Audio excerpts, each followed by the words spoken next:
Olá, eu sou o professor Augusto e este é um vídeo para falarmos sobre pessoas com deficiência auditiva e pessoas surdas. São aquelas pessoas que têm diferentes graus de perda auditiva. Há graus menores e há graus mais profundos. E aí, essas pessoas, elas podem ou não se identificar com a comunidade surda, e elas podem ou não se identificar com a língua de sinais. Existe um termo que é muito falado por aí, de maneira errônea, que é o se referir à pessoa surda ou com deficiência como surdo-mudo. Por que esse termo ele está errado? Ele não reflete a realidade da situação. Uma pessoa com deficiência auditiva, uma pessoa surda, ela não necessariamente tem uma inabilidade ou uma incapacidade de falar. O que pode acontecer é da pessoa não ter aprendido a falar, mas isso não significa que ela não possa falar.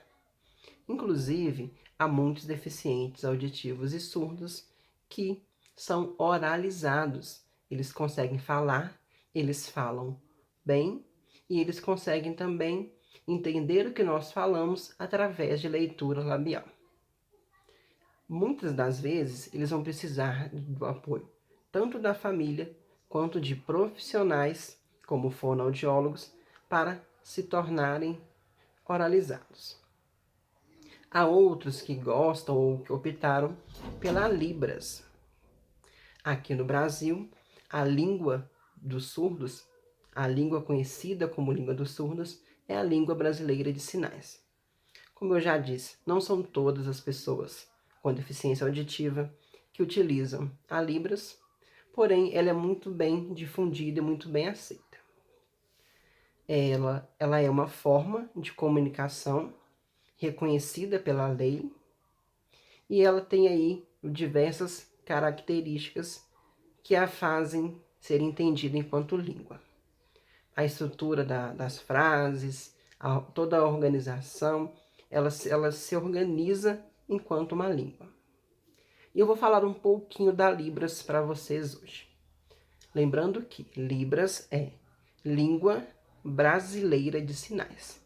Então, cada país vai ter a sua língua de sinais, com seu nome específico e seus sinais específicos.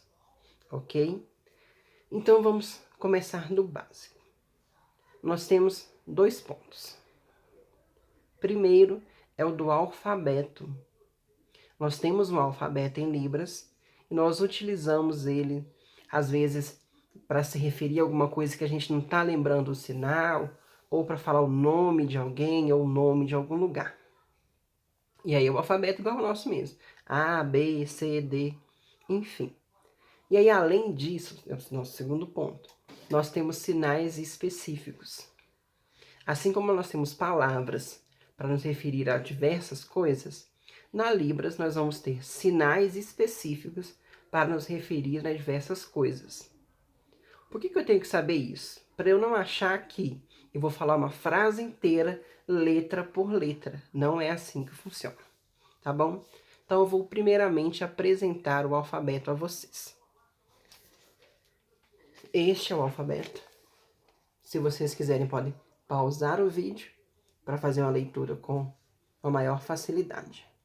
Tá aqui no meu caderno do infinito, que tem todos os tipos de informações que são úteis para as nossas aulas. Ok? Pode colocar no pause se quiser. Ok, então vamos lá. Letra por letra. Nós temos A, B, C, D, E, F, G, H, I, J, K, L, M, N, O, P, Q, R, S, T, U, V, W, W, X, Y e Z. Então eu quero falar meu nome. A-U-G-U-S-T-O. Porém, não se utiliza ficar falando o nome. Quando nós já somos conhecidos das pessoas, nós podemos utilizar os sinais. Eu tenho um sinal específico e esse sinal me identifica dentro da comunidade surda. Quem que nos dá esse sinal? Obrigatoriamente uma pessoa surda. Ela vai te observar, perceber as suas características e vai te dar um sinal que vai passar a te representar. O meu sinal é assim e assim, indicando a minha bochecha e a letra A. E aí cada surdo tem o seu sinal, as pessoas que estão inseridas na comunidade surda têm os seus sinais também. E aí, como eu estou falando de sinais, nós vamos lembrar que cada palavra tem o seu próprio sinal. Então vamos lá. Eu trouxe alguns exemplos aqui para vocês de sinais escolares. Aqui nós temos alguns personagens fazendo sinais. Sala de aula, aluno, lápis, borracha, caneta, caderno ou livro, régua e lápis de cor. Ok? Então, tá aí alguns sinais.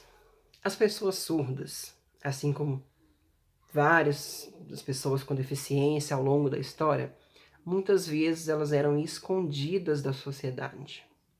Com isso, elas não eram reconhecidas, não se sabia sobre elas, não se ouvia sobre elas e não se pensava tanto sobre elas. Hoje em dia, felizmente, elas têm conseguido ganhar mais espaços, alçar mais espaços, inclusive nos meios de comunicação, nas mídias sociais. E com isso eles conseguem apresentar os conteúdos, falar sobre si mesmos, falar sobre a deficiência auditiva, sobre a surdez, ou falar de diversos outros assuntos. Inclusive, um dos assuntos que eles questionam muito e que é muito interessante é a questão da legenda em filmes. Às vezes lançam filmes no cinema e aí aquele filme não tem legenda. E aí as pessoas não param para pensar que as pessoas que não escutam, elas não vão poder apreciar o filme se não tiver uma legenda. Então isso é uma das pautas que eles levantam. E aí, como hoje em dia a gente fala muito sobre pessoas que são influenciadores digitais, eu trouxe aqui alguns para mostrar para vocês. Nós temos aqui o Léo Vitorino. Ele é um youtuber, ele fala sobre surdez. Fala sobre surdez, sobre a língua de sinais, ele é bem interessante. Nós temos aqui o Gabriel Isaac, também é youtuber. Nós temos aqui Tainá Borges e Andrei. Então, pessoas surdas, como quaisquer outras pessoas, elas podem contribuir para a sociedade, produzir conteúdos, estar na mídia, estar no entretenimento, ok? Então, essas aí foram as minhas dicas para vocês. Nós vimos o alfabeto, então eu vou passar uma atividade para vocês. Envie um vídeo para a gente, fazendo o nome de vocês, utilizando o alfabeto da Libras, ok? Aguardo o retorno de vocês com os vídeos.